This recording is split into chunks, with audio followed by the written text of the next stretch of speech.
multi-agency team to fight corruption and economic crimes, where he says he's bringing together the Executive Office of the President, the Office of the Attorney General, NIS, EACC, ODPP, DCI, Financial Reporting Center, Asset Recovery Agency, KRA, CBK, Public Procurement Regulatory Authority, all of them to be coordinated under the Executive Office of the President to do something about corruption.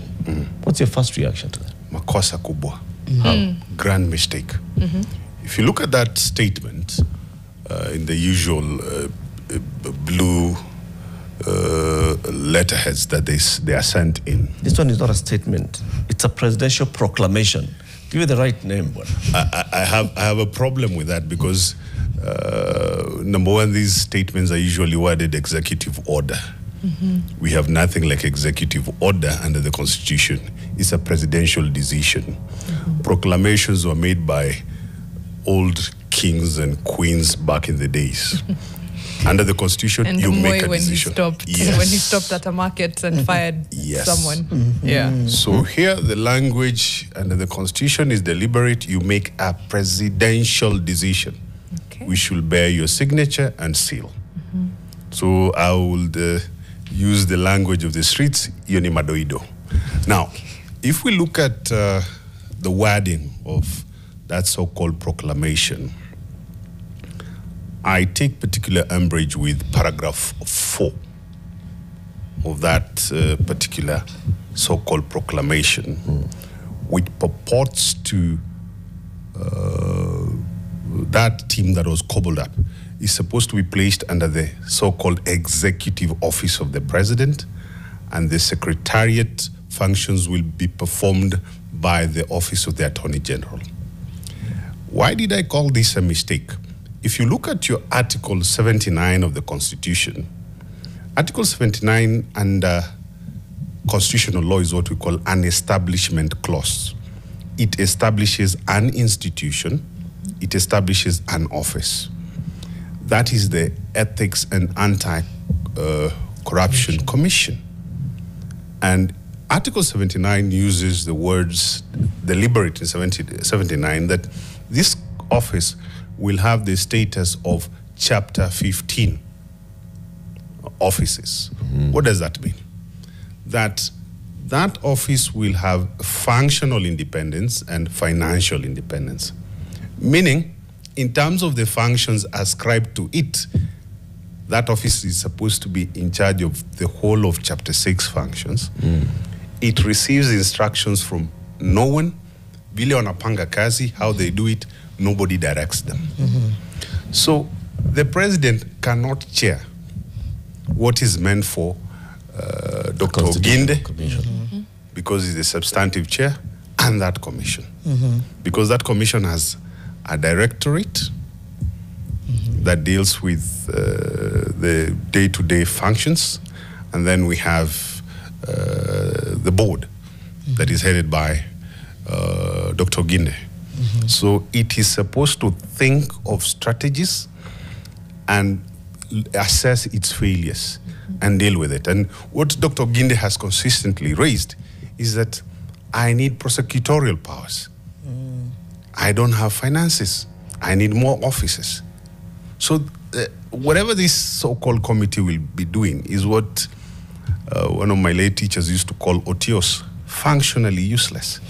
It's a waste of money. But the president must know this, so why would he go ahead and make such a proclamation? And does it not hold, so that doesn't hold water? It's just, does he know it doesn't hold any? Well, Janet, how many times have we gone to court and got actions from the office of the president declared unconstitutional? We have got enough declared. So this was something that I don't think benefited from the best of legal advice. It is going to amount to waste of time and public resources, just like I have complained about this other one by Professor Makambutua on compensation. Conversation for another day. Hold the thought before the conversation one. I'm just thinking through. You've said rightly that you've a lot of people have gone to court and had, some of these declarations, whatever you call them, declared unconstitutional. Yes. I'm thinking through the why, because I don't think it's necessarily a lack of legal counsel or not knowing that, these things won't hold water, but perhaps an attempt to be like, you see, I tried. I tried to fight corruption, but they went to court and they stopped me. They said, what more could I do? I did my best. Well, we have the state is a big monolith, and it has different parts to it. So the president or the presidency does not have to do everything.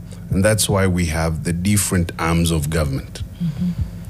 I boldly I've been declaring ever so often that we have 5 arms of government, away from the traditional, what we call the trias politica, executive, judiciary, parliament. Now we have the 4th column, which is the constitutional commissions, including the EACC. And then we have, under public participation, the people. Because the people are supposed to be checking what every other person is doing, and that element of public participation is something we have not been getting right. So the president cannot say, I'm all-knowing, I'm omnicompetent, omnipresent, and I can do everything. No, the state is divided in terms of capacity and functionality according to various offices under the Constitution. You're thinking of it from a legal perspective, as our Wakili should.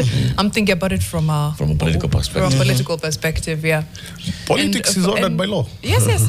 But think about it from a Wananchi perspective. It's very easy to go to a rally and say, I tried to fight corruption. Wakaenda kotini. Wakasimamisha. But why doesn't he, for example, have a conversation with all these arms of government, because we have platforms for that conversation, and then let the respective commission, which is the EACC, take the lead as it's required in the Constitution to do what it must. I said earlier that here is the president usurping powers of all these other agencies by saying that the presidency shall chair the multi-agency team. It basically means that the president shall therefore be directly ordering the EACC on what to do and all these other entities. Well, again, in terms of legal instruments, what does it mean to chair? What are the terms of references? What are the better particulars? Because you see, you remember you are reckoning with this function called chairing and secretariat functions being assigned to the Attorney General. Let's go to the role of the Attorney General first and foremost. And the article, is it 156 of the Constitution?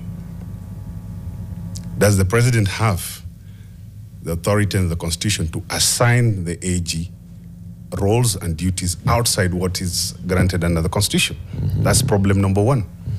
Number 2, the EACC has the capacity, the speciality in terms of skill to deal with corruption in the manner it feels fit. Unless the president is telling us that the EACC has failed monumentally and it needs to go. And then you see we have DCI and all these other police agencies in there. What does the Constitution say about operational command for the police service, for example? Not even the CS, my good friend and lawyer, Murkomen, can direct the police on what to do. That is the law. The IG, Mr. Kanja, should direct his officers on operational issues and how to deal with corruption in terms of investigations and arrest and all those kind of things. Those fall within operational ambit. So not the president. So it has a problem, and the problems are multifaceted. It's big, eh? Yes. Like you said, shida kubwa. Shida kubwa.